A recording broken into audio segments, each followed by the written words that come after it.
اچھا،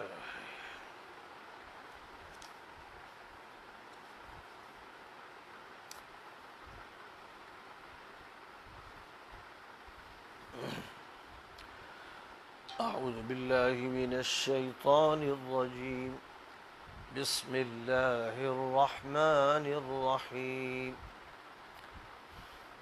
یا ایہا الناس اتقوا ربکم الذی خلقکم من نفس واحدہ وخلق منها زوجها وبث منهما رجالا كثيرا ونساء واتقوا الله الذي تساءلون به والأرحام إن الله كان عليكم رقيبا وآتوا اليتامى أموالهم ولا تتبدلوا الخبيث بالطيب ولا تأكلوا أموالهم إلى أموالكم إنه كان حوبا كبيرا وإن خفتم ألا تقسطوا في اليتامى فانكحوا ما طاب لكم من النساء مثنى وثلاث ورباع فإن خفتم ألا تعدلوا فواحدة أو ما ملكت أيمانكم ذلكم أدنى ألا تعولوا وآتوا النساء صدقاتهن نحلة فإن طبن لكم عن شيء منه فكلوه هنيئا مريئا ولا تؤتوا السفهاء أموالكم التي جعل الله لكم قياما وارزقوهم فيها واكسوهم وقولوا لهم قولا معروفا وابتلوا اليتامى حتى إذا بلغوا النكاح فإن آنستم منهم رشدا فادفعوا إليهم أموالهم ولا تأكلوها إسرافا وبدارا أن يكبروا ومن كان غنيا فليستعفف ومن كان فقيرا فليأكل بالمعروف فإذا دفعتم إليهم أموالهم فأشهدوا عليهم وكفى بالله حسيبا۔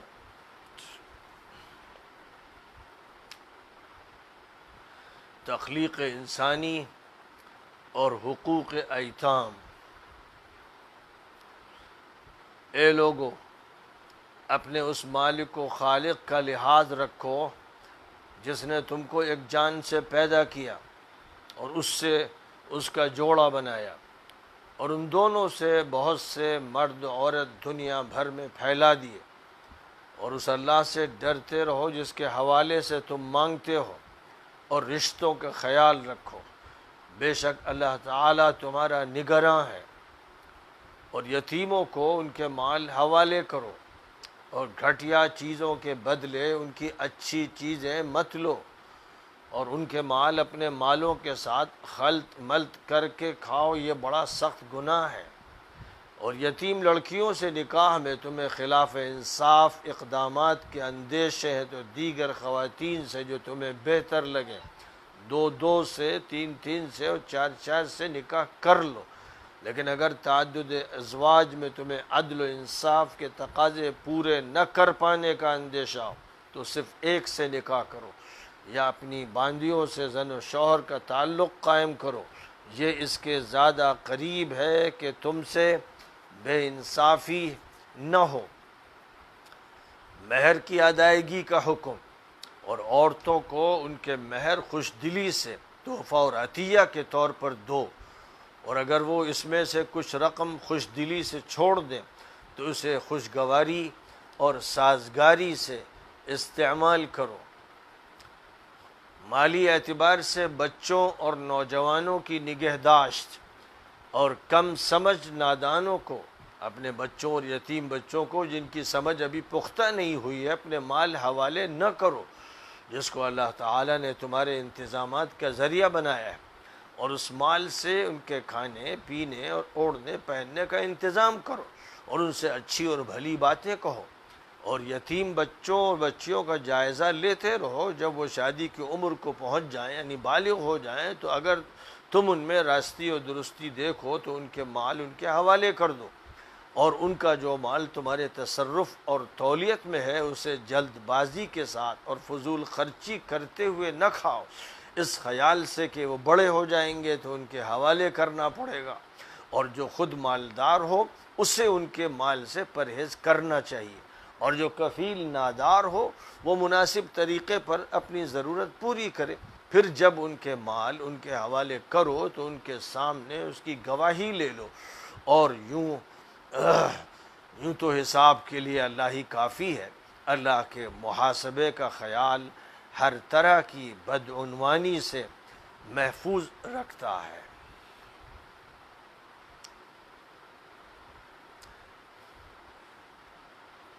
یہ آیت کریمہ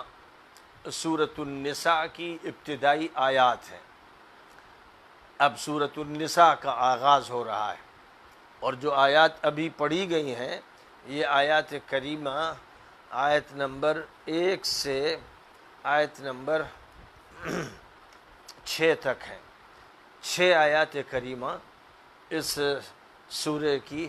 ابھی پڑھی گئیں اور ان کا ترجمہ پیش کیا گیا، اور آیات میں جو مضامین ہیں عنوانات سے ان کو نمایاں کرنے کی کوشش کی گئی۔ النساء کے معنی خواتین کے ہوتے ہیں، سورۃ النساء خواتین کی سورہ، سورۃ البقرہ اور سورۃ آل عمران کے بعد یہ بڑی صورتوں میں سے تیسری سورہ ہے، اور سورہ فاتحہ کو شمار کرتے ہوئے چوتھی سورہ ہے۔ اس سورہ کا نام سورۃ النساء خاص طور پر اس لیے رکھا گیا ہے کہ اس سورہ میں اللہ تعالیٰ نے خواتین کے سلسلے میں بہت سے اہم احکامات دیے ہیں۔ اگرچہ یہ سورہ صرف خواتین کے مسائل سے متعلق نہیں ہے، اس سورہ میں وراثت کے احکامات بھی بیان کیے گئے ہیں، اس سورہ میں صلاۃ الخوف کا بھی تذکرہ فرمایا گیا ہے، اور اس سورہ میں تیمم کا بھی ذکر موجود ہے، اور اس کے علاوہ اس سورہ میں اسلامی نظام سیاست کا اور اسلامی نظام حکومت کا اور اسلامی نظام عدالت کا تذکرہ بھی فرمایا گیا ہے۔ تو اس اعتبار سے سورۃ البقرہ میں اللہ تعالیٰ کی طرف سے جو ایک جامع دستور عطا فرمایا گیا، اور جس میں اصل خطاب یہودیوں سے کیا گیا اور مسلمانوں سے کیا گیا، اور جس میں یہودیوں کے عروج اور زوال کی کہانی سنائی گئی، اسباب عروج کے کیا تھے، اسباب زوال کے کیا تھے، ان کا تذکرہ کیا گیا، اس پس منظر میں کہ اب مسلمانوں کو بحیثیت ایک امت کے برپا کیا جا رہا ہے، اور اللہ تعالیٰ کی طرف سے ان کو زندگی کا ایک نظام عطا کیا جا رہا ہے، ان کو ایک دستور دیا جا رہا ہے، اور جس دور میں یہ دستور دیا جا رہا ہے وہ دور اسلامی حکومت کے قیام کا دور ہے۔ نبی اکرم صلی اللہ علیہ وسلم مکہ مکرمہ میں 13 سال رہنے کے بعد جو دور پورا کا پورا مظلومیت کا تھا، جب مدینہ منورہ ہجرت کر کے تشریف لے گئے تو مدینہ منورہ کے ابتدائی ایام انتظامات میں گزرے، اور اس کے بعد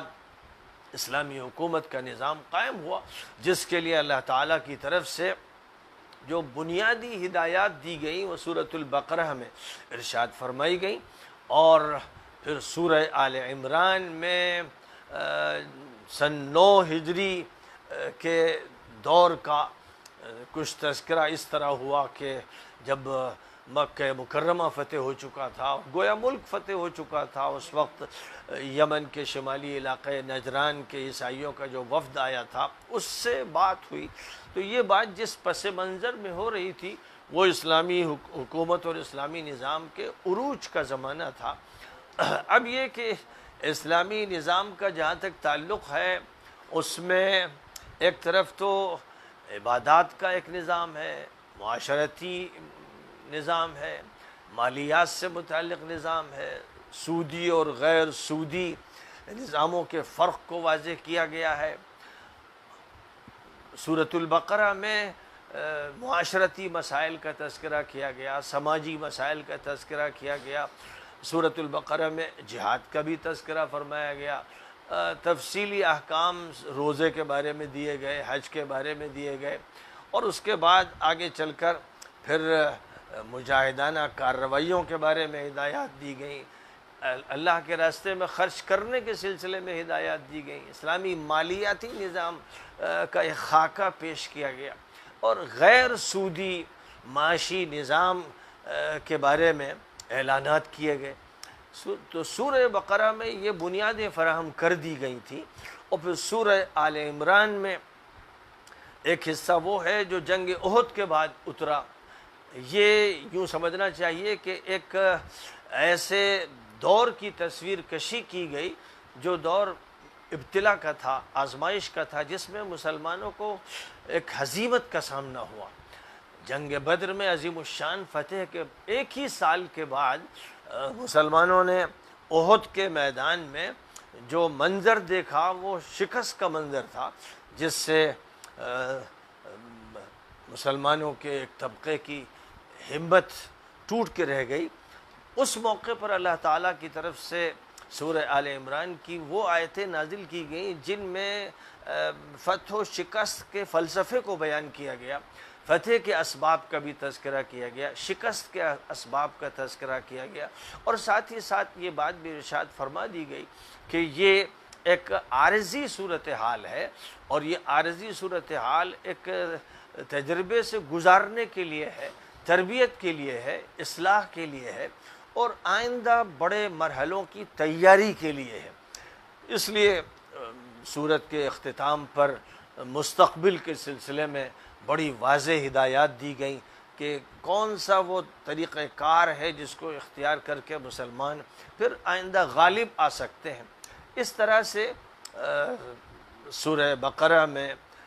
یہودیوں کی تاریخ کے پس منظر کا ذکر کرتے ہوئے، اور سورہ آل عمران میں عیسائیوں کو خاص طور پر مخاطب کرتے ہوئے، اور ان کے یہاں جو گمراہیاں پیدا ہوئیں ان کا اور ان کے اسباب کا ذکر کرتے ہوئے، ساتھ ہی ساتھ اسلامی نظام کے خطوط کو بھی واضح کرتے ہوئے، اب یہ جو مرحلہ ہے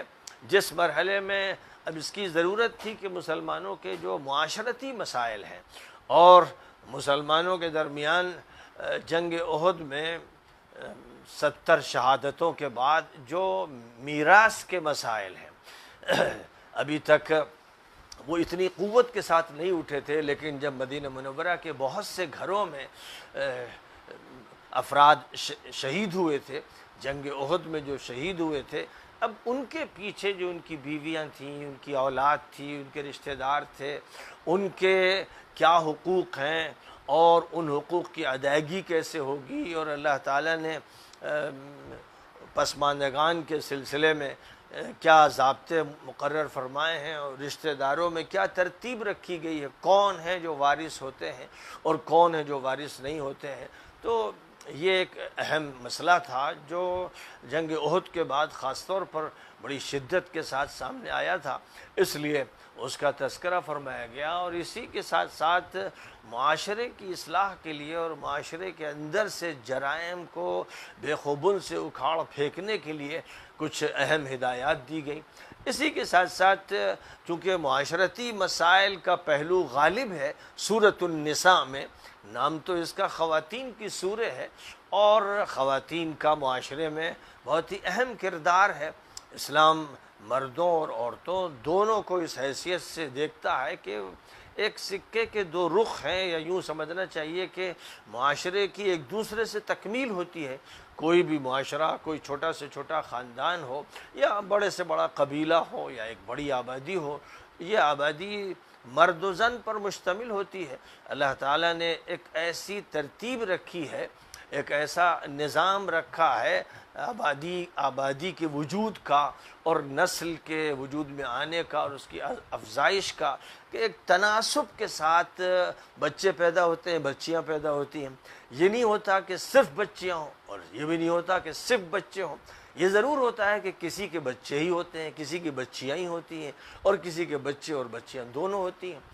لیکن اللہ تعالیٰ نے ایک توازن قائم کر رکھا ہے، ایک تناسب قائم کر رکھا ہے۔ اب اسی تناسب میں یہ بات بھی ملحوظ رکھی گئی ہے کہ شرح پیدائش بچیوں کی اگر زیادہ ہو تو اس کی ضرورت ہے کہ تعدد ازواج کی اجازت ہو، یعنی ایک مرد کو پھر یہ حق حاصل ہونا چاہیے کہ اس کی کئی بیویاں ہوں۔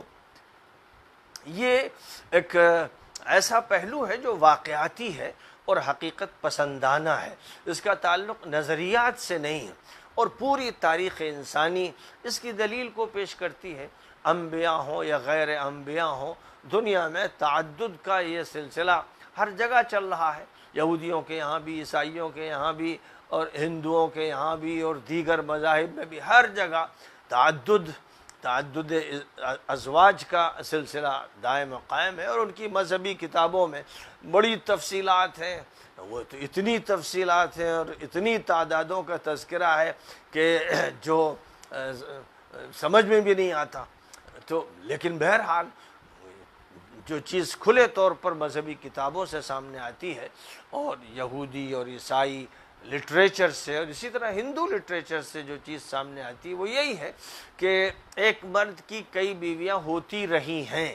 تو اس لیے یہ مسئلہ ایسا تھا کہ جو عربوں میں بھی معروف تھا، متعارف تھا، جیسے دنیا کے اور دیگر حصوں میں متعارف تھا، اس لیے اس پر کبھی کوئی اعتراض بھی نہیں ہوا، نہ کسی یہودی نے کیا، نہ کسی عیسائی نے کیا، نہ کسی مشرک نے کیا، کیونکہ جو چیزیں ان کے معاشرے میں رائج تھیں اور ان کو اسلام نے منظم کیا، اسلام نے ان کو منضبط کرنے کی کوشش کی۔ جو صورتحال آزادی کی لوگوں نے اختیار کر رکھی تھی وہ بے قید تھی، اب ضرورت اس کی تھی کہ معاشرہ منضبط ہو، منظم ہو، مرتب ہو، ایسا نہ ہو کہ اس کو شتر بے مہار بنا کر چھوڑ دیا جائے۔ آزادی ویسی کہ جو دوسروں کے لیے مضر ہو، ایسے ہی ہے جیسے ٹریفک کا کوئی قانون نہ ہو، جو جس طرح چاہے جائے، آزادی ہے، سائیکل والا جس طرح چاہے چلائے اور کار والا جس طرح چاہے چلائے، کوئی قانون نہیں ہے۔ اگر یہ آزادی لوگوں کو دے دی جائے تو روز سینکڑوں حوادث ہوں اور لوگوں کی جانیں جائیں اور لوگ زخمی ہوں، تو ظاہر ہے کہ راستہ چلنے کے لیے بھی قانون ہے، اور اس کے لیے بھی کچھ قوانین بنائے جاتے ہیں، تو ٹریفک کے قوانین ہوتے ہیں، اور اسی طرح زندگی ایک ٹریفک ہی ہے، پوری زندگی ایک روش ہے، ایک راستہ ہے جس پر لوگ چل رہے ہیں۔ اس راستے کو منظم ہونا چاہیے، اس میں بدعنوانی بھی نہیں ہونی چاہیے اور انارکی کسی حالت میں نہیں ہونی چاہیے، اور تمدن کا یہی اصول ہوتا ہے۔ اسی طرح دستور اور قانون کا یہی کام ہوتا ہے کہ وہ پوری سوسائٹی کو منظم کر دیتا ہے، اور سوسائٹی کو شتر بے مہار بنا کر نہیں چھوڑتا، ایک بیل اور سانڈ کی شکل میں نہیں چھوڑ دیا جاتا۔ ایک انسان جو اشرف المخلوقات ہے، اس کے تمدن کی جو ضروریات ہیں وہ پوری طرح ملحوظ رکھی جاتی ہیں۔ اس لیے بہرحال کسی بھی سوسائٹی میں مردوں اور عورتوں دونوں کی شرکت ہوتی ہے، اور دونوں کی اسی شرکت سے ایک چھوٹا سا کنبہ وجود میں آتا ہے، اور اسی طرح بڑے پیمانے پر جب کنبے وجود میں آتے ہیں تو ایک پورا سماج وجود میں آ جاتا ہے، اور یہی سماج ہے جو ترقی کرتا چلا جاتا ہے، تو پھر تمدن کی نئی شکلیں سامنے آتی ہیں۔ کسی سماج کو منظم رکھنے کے لیے حکومت کی ضرورت ہوتی ہے، سیاست کے اصولوں کی ضرورت ہوتی ہے، اور اس کی ضرورت ہوتی ہے کہ عدالت ہو، جوڈیشری کا سسٹم بھی ہو۔ تو اس طرح کسی بھی زندگی کو متمدن بنانے کے لیے اور ترقی کے راستے پہ اس کو ڈالنے کے لیے اور تنظیم کے لیے ضروری ہے کہ عدالتی نظام بھی ہو، سیاسی نظام بھی ہو، حکومتی نظام بھی ہو، اور اسی کے ساتھ ساتھ مختلف ڈپارٹمنٹس ہوں جو زندگی کے مختلف شعبوں کی دیکھ ریکھ کریں، اور انسان کی جتنی بھی ضروریات ہیں ان کا تعلق انسان کے کھانے پینے سے ہو، انسان کے لباس و پوشاک سے ہو، انسان کے رہن سہن سے ہو، مکان سے ہو، دکان سے ہو، انسان کے آپس کے جھگڑے سے ہو اور ان کے حل سے ہو، اور اسی طرح یہ کہ کسی نظام کو بہتر شکل میں بنانے کے لیے کسی حکومت کے قیام سے ہو، پھر اس حکومت کے نظام سے ہو۔ یہ ساری چیزیں انسانی تمدن کے لیے ضروری ہیں، اور انسانوں نے ہر دور میں کسی نہ کسی شکل میں اس نظام کو اختیار کیا ہے۔ تو اس اعتبار سے سورۃ النساء جو ہے یہ سورۃ البقرہ اور سورۃ آل عمران کے ان موضوعات کی تکمیل کرتی ہے جو موضوعات تمدن سے متعلق ہیں، جو نظام زندگی سے متعلق ہیں، اور پھر خاص طور پر جن کا عدالت سے، حکومت سے، سیاست سے تعلق ہے،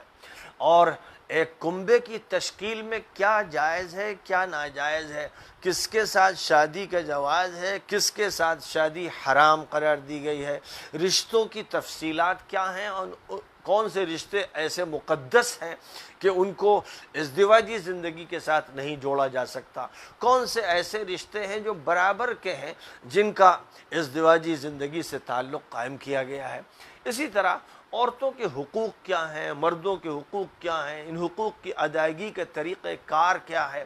اس طرح کے جو موضوعات ہیں سورۃ النساء میں ان کو چھیڑا گیا ہے۔ اور ہم نے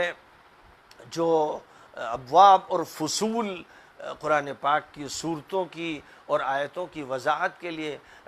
قائم کی ہیں، تو اس اعتبار سے یہ فصل صوم ہے۔ سورۃ النساء پہلے باب کی فصل صوم ہے، اور پہلے باب کی جو پہلی فصل تھی وہ سورۃ البقرہ، اور دوسری فصل سورہ آل عمران، اور تیسری فصل سورۃ النساء ہے۔ اور اس فصل کا جو عنوان ہے وہ عنوان یہ ہے کہ خواتین کے حقوق و واجبات اور عائلی اور معاشرتی مسائل اور اسلامی نظام و ماحول کی تشکیل، یہ اس فصل کا عنوان ہے۔ جہاں تک باب کا تعلق ہے تو اس کا عنوان ایسا ہے کہ جو تمام فصلوں پر مشتمل ہے، جس میں یہودیوں کے عروج و زوال اور عیسائیوں کے حالات کا تذکرہ کرتے ہوئے امت مسلمہ کی تشکیل، یہ اس کا اہم موضوع ہے۔ لیکن اس امت مسلمہ کی جو تشکیل ہے یہ اعتقادی اعتبار سے بھی ہے، اور دعوتی اعتبار سے بھی ہے، اور تعلیمی اور تربیتی اعتبار سے بھی ہے، اور یہ معاشرتی اعتبار سے بھی ہے، اور معاشی اعتبار سے بھی ہے، اور سیاسی اور انتظامی اعتبار سے بھی ہے۔ یہ سارے پہلو ہیں جن پہلوؤں کو ترتیب کے ساتھ ان صورتوں میں پیش کیا جا رہا ہے۔ اب چونکہ یہ سورہ خواتین کے سورہ کے نام سے موسوم کی گئی ہے، اس لیے یہاں پر اللہ تعالیٰ نے انسانی خاندانوں کے آغاز کی تاریخ کی طرف اشارہ فرمایا ہے۔ یہ سورہ شروع ہوتی ہے اس آیت کریمہ سے جس آیت کریمہ کو حضور اکرم صلی اللہ علیہ وسلم جب بھی نکاح کا خطبہ دیتے تھے تو نمبر 1 پر پڑھتے تھے۔ اس کے بعد آپ سورہ آل عمران کی ایک آیت پڑھتے تھے، سورہ احزاب کی ایک آیت پڑھتے تھے، لیکن پہلے آپ اس آیت کو پڑھتے تھے کیونکہ یہ آیت بتاتی ہے کہ انسانی زندگی کا وہ سلسلہ جو زوجین کے ذریعے سے وجود میں آتا ہے اور ازدواجی زندگی کا جس سے آغاز ہوتا ہے وہ کب سے شروع ہوا، کہاں سے شروع ہوا۔ تو یہ بات تورات میں بھی ہے، انجیل میں بھی ہے، قرآن میں بھی ہے، اور واقعہ یہ ہے کہ اس کا تذکرہ مجمل انداز میں ویدوں میں بھی ہے، اپنشد میں بھی ہے۔ جو مذہبی کتابیں دنیا کی رہی ہیں وہ اس بات پر متفق ہیں کہ اللہ نے سب سے پہلے ایک انسان کو پیدا کیا اور اس کے بعد اس کا جوڑا تیار فرمایا۔ اب یہ جو بات تورات کی روایتوں کی وجہ سے مشہور ہو گئی کہ اللہ تعالیٰ نے آدم کی ایک پسلی سے ان کی بیوی، ان کی ہونے والی بیوی حوا کو پیدا کیا، یہ تورات کی روایت ہے۔ قرآن اس بارے میں کوئی صراحت نہیں کرتا، حدیثیں اس بارے میں کوئی صراحت نہیں کرتی، بلکہ جس حدیث میں یہ فرمایا گیا کہ خلقت المرأة من ضلع،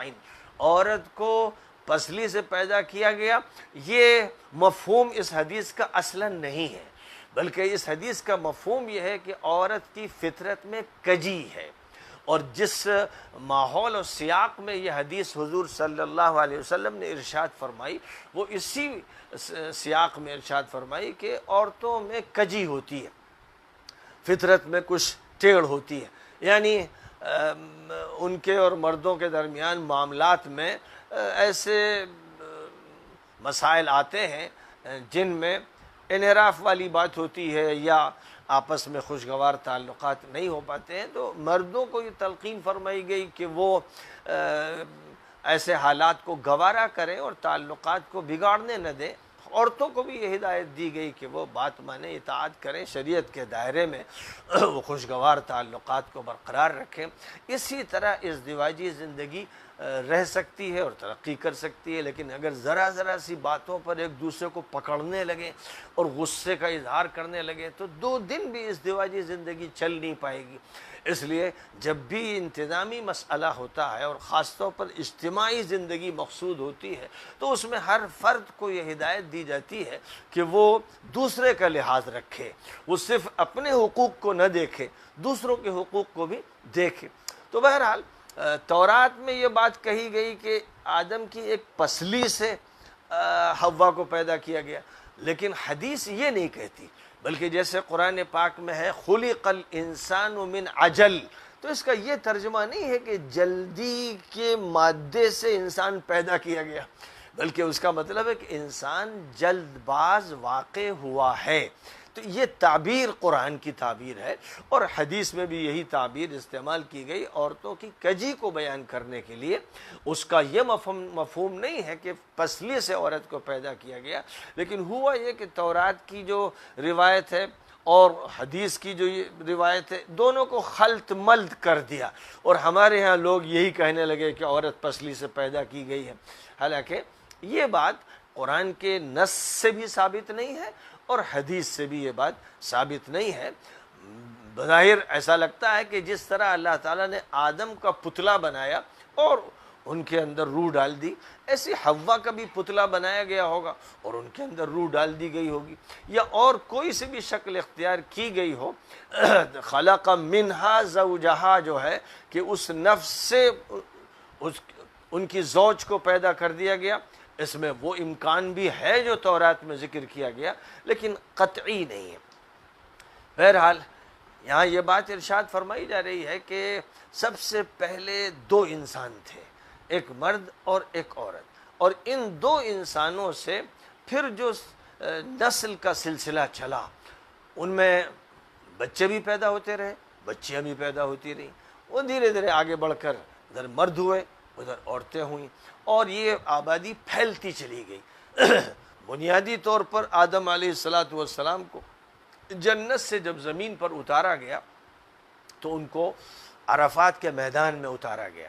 مکہ مکرمہ کیونکہ مرکزی جگہ ہے اور پوری دنیا کی ناف کی حیثیت اس کو حاصل ہے، اس لیے اللہ تعالیٰ نے اس مرکزی جگہ پر ان کو پیدا کیا۔ اور اس کی دلیل یہ بھی ہے کہ پوری دنیا کے لیے جو پہلی مسجد بنائی گئی وہ کعبہ مقدسہ ہے۔ اب ظاہر ہے کہ آدم علیہ السلام جیسا کہ روایتوں میں، بعض روایتوں میں جو کمزور قسم کی ہیں آ گیا اور لوگوں میں مشہور ہو گیا کہ سری لنکا میں اتارے گئے تھے، تو سب سے پہلی مسجد سری لنکا میں ہوتی اور پھر سری لنکا مرکزی مقام ہوتا، تو یہ ایک غلط فہمی ہے، ایک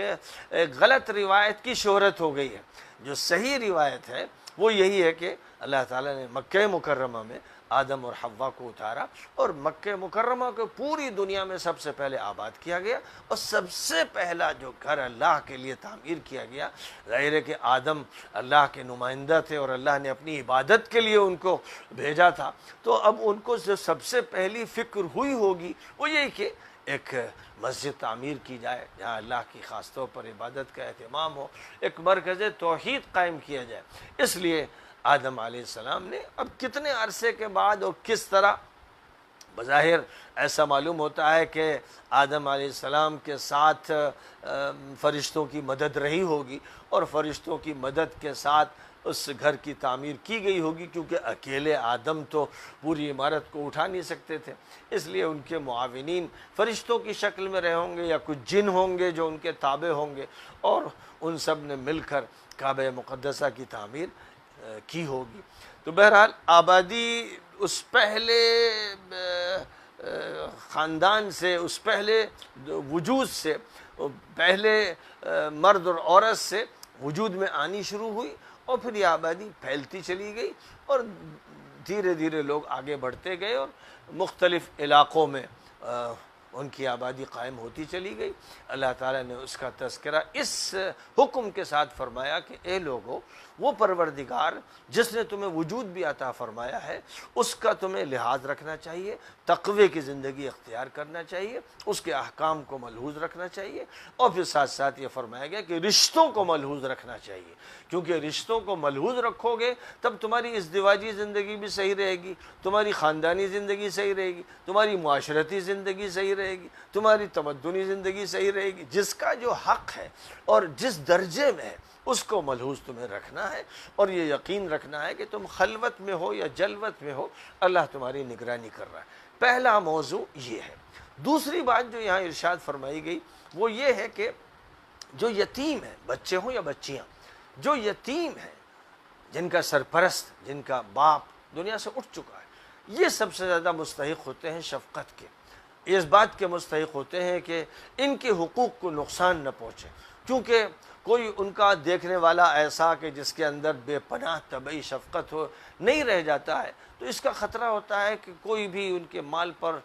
ہاتھ ڈال دے اور کوئی بھی ان کو نقصان پہنچائے، اس لیے کہ ان کا کوئی متولی نہیں ہے۔ اس لیے بڑی تاکید کے ساتھ یہ فرمایا گیا کہ جو یتیم ہیں ان کا مال ان کو دو، ان کا جو بھی مال ہے، ان کے والد نے جو بھی میراث چھوڑی ہے، جو بھی جائیداد چھوڑی ہے، ان کے حوالے کرنا ہے۔ یہ جائز نہیں ہے کسی کے لیے کہ اس پر قابض ہو جائے۔ عام طور پر ہوتا ہے کہ کسی کا انتقال ہوا تو اب جو گھر میں ان کا بڑا بھائی تھا وہ قابض ہو جاتا ہے، یا اور کوئی رشتہ دار جس کی حیثیت گارجین کی تھی وہ قابض ہو جاتا ہے، وہ صحیح طور پر حق ادا نہیں کرتا ہے۔ اس لیے فرمایا کہ احسان مت کرنا اور دوسرے کے مال کو اپنے مال کے ساتھ ملا کر مت کھانا، حساب الگ رکھو۔ اور حساب الگ رکھنے کا یہ مطلب نہیں کہ ان کو اچھوت بنا دو، ان کا کھانا الگ کر دو، ان کے کھٹیا الگ کر دو، مطلب صرف یہ ہے کہ بات منضبط ہونی چاہیے، ان کا مال غلط طرح پہ استعمال نہ کیا جائے، تم اس پر قابض نہ بنو۔ اسی طرح اب جو بچیاں ہیں اور یتیم ہیں، ان کے ساتھ جاہلیت کے دور میں بڑے مظالم ہوتے تھے۔ جس بچی سے چاہا شادی کر لی، جب چاہا اسے طلاق دے دی، یا وہ پسند نہیں ہے تو اس کو چھوڑ دیا، اب اس کی سرپرستی بھی ترک کر دی۔ یہ جو ظالمانہ نظام تھا، اسلام اس ظالمانہ نظام کو ختم کرنے کے لیے آیا ہے۔ فرد پر ظلم ہو، خاندان پر ہو، معاشرے پر ہو، ملک پر ہو، کسی ظلم کو اسلام برداشت نہیں کرتا ہے، اور اس کی اصل کوشش یہی ہے کہ انسانوں کو عدل اور انصاف عطا کیا جائے۔ اس لیے یتیم بچیوں کے مسئلے پر خصوصی توجہ دیتے ہوئے یہ بات فرمائی گئی کہ اے لوگو، اگر تمہیں یہ احساس ہے کہ یتیم بچیاں تمہارے نکاح میں ہوں گی تو تم ان کا خیال نہیں رکھ پاؤ گے، اور کوئی مطالبہ کرنے والا نہیں ہوگا، ان کا کوئی سرپرست نہیں، ان کا کوئی باپ نہیں کہ جو ان کے حق کی بات کرے۔ اگر یہ اندیشہ تمہیں محسوس ہو تو تمہیں چاہیے کہ دوسری عورتوں سے پھر تم نکاح کرو، 2 کرو یا 3 کرو یا 4 کرو۔ یہاں ایک حد بندی کی گئی۔ وہاں صورتحال جاہلیت کے دور میں یہ تھی کہ کوئی 10 نکاح کر رہا ہے، کوئی 100 کر رہا ہے، کوئی کم کر رہا ہے، کوئی بیش کر رہا ہے، کوئی حد بندی نہیں، زندگی آزاد تھی، جیسے لوگوں کو چرنے کے لیے چھوڑ دیا گیا۔ اسلام آیا اس کے لیے کہ زندگی کو منظم کیا جائے اور لوگوں کو صحیح معنی میں ایک دوسرے سے مربوط کیا جائے اور ہر ظلم کا خاتمہ کیا جائے۔ تو لہذا ایک طرف تعدد ازواج کی اجازت دی گئی کیونکہ یہ ایک حقیقت پسندی اور دنیا کے واقعات کا تقاضا ہے کہ کہیں پر شرح پیدائش بچیوں کی زیادہ ہوتی ہے۔ اب اگر جو بچیاں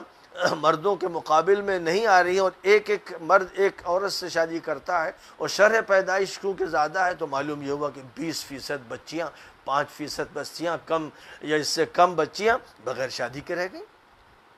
اب بچیاں اگر بغیر شادی کے رہیں گی اور اس عمر کو پہنچ جائیں گی جو شادی کی عمر ہوتی ہے تو لازماً شیطان ان کو بدکاریوں میں ڈھکیل دے گا اور اس کے بعد پھر وہ اپنی عزت کا سودا کریں گی۔ یہی صورتحال پوری دنیا میں جاہلیت کے دور میں رہی اور آج کی جاہلیت کے دور میں تو بے انتہا خطرناک ہے کہ ہزاروں لاکھوں عورتوں کو پیشہ ور بدکار بنا دیا گیا ہے۔ اب یہ کہ یورپ میں تعدد ازواج کی شدت سے مخالفت ہے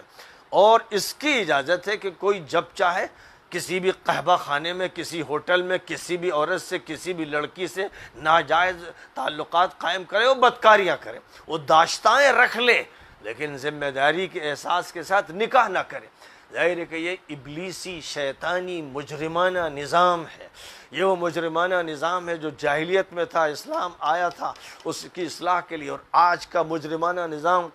21ویں صدی میں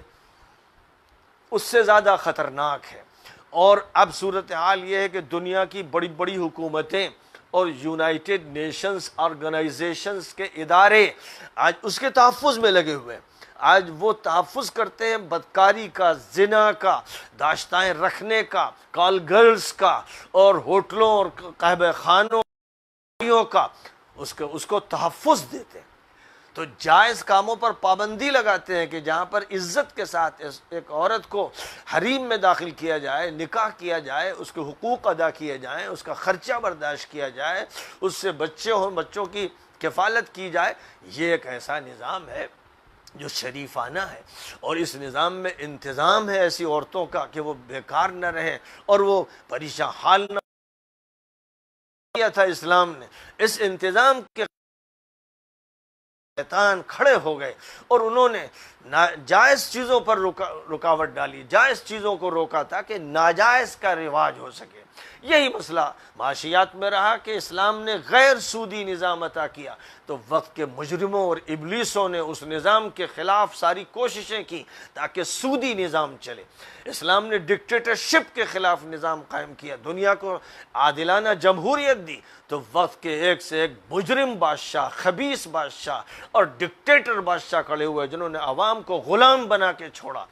پہلے بھی یہی ہو رہا تھا جاہلیت میں، دوبارہ پھر اسلام سے انتقام کے لیے نئی نئی جاہلیتیں وجود میں آتی چلی گئیں۔ اس لیے اس پس منظر میں سمجھنا چاہیے کہ اسلام نے تعدد ازواج کی اجازت دی ہے عدل کے ساتھ اور عدل کے لیے۔ عدل و انصاف کی خاطر یہ عمل کرنا ہے جہاں ضرورت ہو اس کی، جہاں اگر تمام عورتوں کو نکاح میں نہیں لیا گیا تو بہت سی عورتیں ایسی رہ جائیں گی جو بے سہارا ہوں گی، اور بے سہارا صرف معاشی اعتبار سے نہیں ہوں گی بلکہ ساتھ ہی ساتھ جو ان کے جنسی تقاضے ہیں وہ جب پورے نہیں ہوں گے جائز طریقے پر تو ناجائز طریقے پر پورے کیے جائیں گے۔ بالکل ایسے ہی جیسے کوئی بھوکا انسان ہے، اگر اس کو جائز طریقے پر کھانا نہیں دیا جائے گا تو وہ ناجائز طریقے پر کھانا لے گا، وہ چوری کرے گا، چکیتی کرے گا، ڈکیتی مارے گا۔ بالکل اسی طرح انسان کی جو طبعی ضروریات ہیں، کھانے کی ہو یا پینے کی ہو یا جنسی خواہشات کی ہو، اس کے لیے ضروری ہے کہ جائز طریقہ فراہم کیا جائے، اور جب جائز طریقہ فراہم ہو جاتا ہے تو پابندی لگ جاتی ہے، شرم و حیا کا اہتمام ہوتا ہے، معاشرہ منضبط رہتا ہے، کوئی کسی دوسرے پر ظلم و تعدی نہیں کرتا ہے، پھر کوئی کسی کا مال نہیں لوٹتا کہ اس کو پیٹ پالنا ہے ناجائز طریقے پر، اور کوئی کسی عورت پر ہاتھ نہیں ڈالتا، اس کی عزت پر ڈکیتی نہیں مارتا چونکہ اس کے پاس اس کی خواہشات پوری کرنے کا انتظام ہے۔ تو اسلام ایک چونکہ معتدل نظام ہے اور انصاف کے لیے آیا ہے اور ظلم کے خاتمے کے لیے آیا ہے، اس لیے اس نے ایسی ہدایات عطا کی ہیں۔ تو بہرحال یہاں یتیم بچے ہوں، یتیم بچیاں، دونوں کے بارے میں معاشی مسائل بھی اور ان کے شادی وغیرہ کے مسائل بھی ذکر فرمائے۔ اس کے بعد پھر یہ فرمایا گیا کہ جو بھی عورتیں ہیں جن سے تم نکاح کرو ان کے مہر تمہیں دینے ہیں اور خوش دلی سے دینے ہیں، تو بوجھ مت سمجھو۔ ہاں اگر کوئی عورت اپنی طرف سے معاف کر دے اختیار کے ساتھ، یعنی کہ وہ مجبوری محسوس کر رہی ہو، وہ ایک دباؤ محسوس کر رہی ہو، اگر ایسے کسی دباؤ میں اس نے مہر معاف کیا ہے تو وہ معاف نہیں ہوگا، پھر اس مہر کا ادا نہ کرنا حرام ہوگا۔ تو اس لیے مہر کا جو حکم ہے بہت اہتمام کے ساتھ دیا جا رہا ہے، کیونکہ اس راستے سے بھی عورتوں پر بڑا ظلم ہوتا ہے کہ وہ یہ سمجھتی ہیں کہ اگر مہر کا مطالبہ کیا تو خطرہ ہے کہ طلاق نہ ہو جائے، رشتے نہ ٹوٹ جائیں اور شوہر کا دل نہ کھٹا ہو جائے۔ جو چیز اس پر فرض ہے وہ اسے دینی ہے، اور اسی لیے بہتر یہ ہوتا ہے کہ نقد رقم مہر کی ادا کر دی جائے۔ مہر معجل زیادہ بہتر ہے، مہر معجل میں خطرہ ہوتا ہے کہ مؤخر کر دیا گیا، اب پتہ نہیں دیا جائے گا کہ نہیں، اور عام طور پر یہ سمجھا جاتا ہے کہ معافی کر دیا جائے گا، عورت مطالبہ کرے گی نہیں۔ اسی طرح ایک اور جو ہدایت دی گئی ہے مال کے سلسلے میں، وہ یہ کہ مال یتیم بچوں کا ان کو دینا ہے، اور اپنے جو بچے ہیں ان کا جو حق ہے وہ بھی دینا ہے، لیکن اس کو ملحوظ رکھنا ہے کہ اگر بچے ابھی کم عمر ہیں اور پیسہ ان کے ہاتھ میں دینے سے خطرہ ہے کہ وہ بگڑ جائیں گے، فساد میں مبتلا ہو جائیں گے، پھر وہ چاٹ کھائیں گے، ہوٹلوں میں جائیں گے، ادھر ادھر چیزوں کے استعمال کرنے کے عادی بن جائیں گے، اور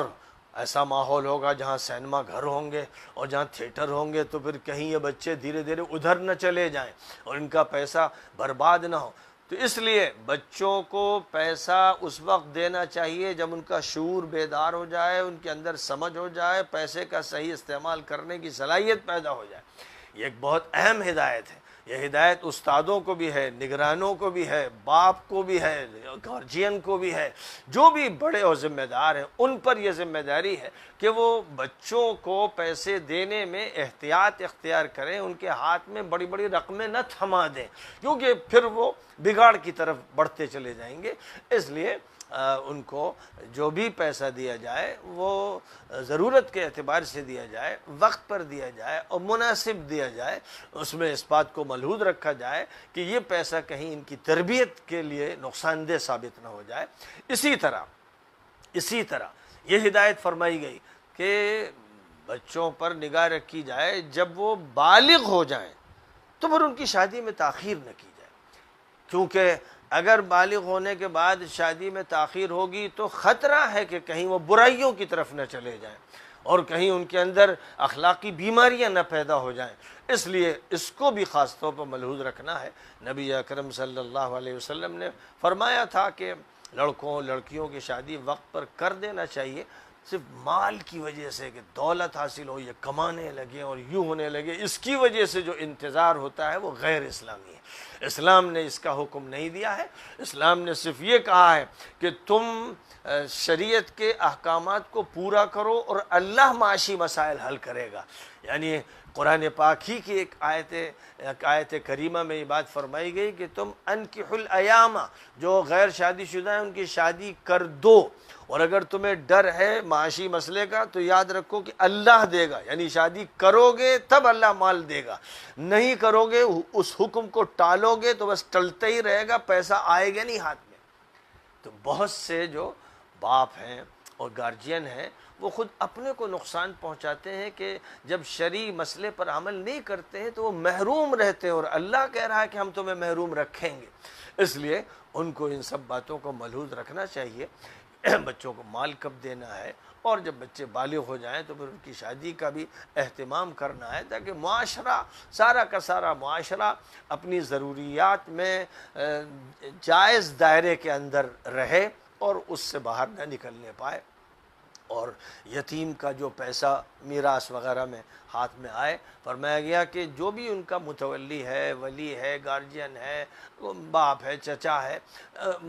ہے، باپ تو بہرحال یتیم کا نہیں، اس کا انتقال ہو جاتا ہے، جو بھی ہے ذمہ دار، اس کو یہ چاہیے کہ وہ پیسہ انہی پر خرچ ہو جو یتیم بچے اور بچیاں ہیں، اور اگر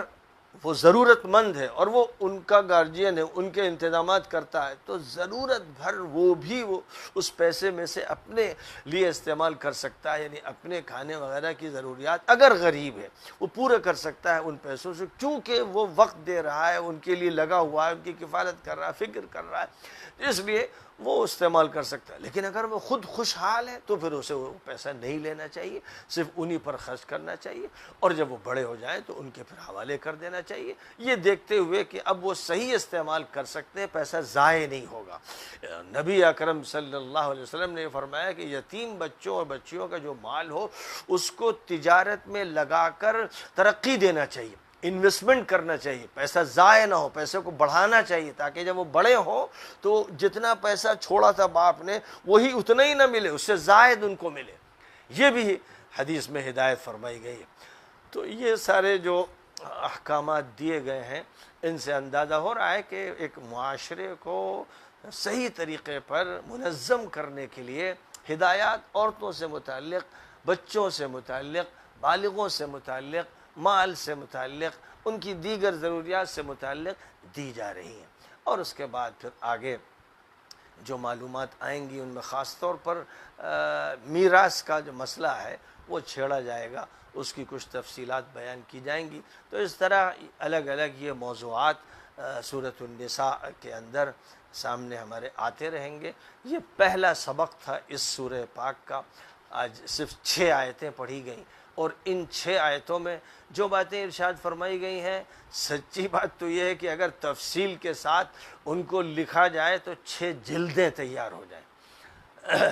ظاہر ہے کہ اختصار کیا جائے تو تھوڑی دیر میں بھی سبق ہو سکتا ہے، لیکن اگر طولانی بحث چھیڑ دی جائے اور ایک ایک لفظ کی تشریح کی جائے اور اس کے معنی بیان کیے جائیں تو پھر ایسا معلوم ہوگا جیسے دریا کو کوزے میں بند کر دیا گیا ہے، پھر اس کوزے کو جب کھولا جائے گا تو پھر دریا پیدا ہو جائے گا۔ اس لیے قرآن پاک کی آیات کریمہ میں جو موضوعات ہیں ان کا ایک سمندر ہے، اور اس سمندر میں سے چاہے آپ ایک چلو پانی لے لیجئے یا ایک آپ خورے میں لے لیجئے، کم لیجئے یا زیادہ لیجئے۔ وآخر دعوانا ان الحمد للہ رب العالمین۔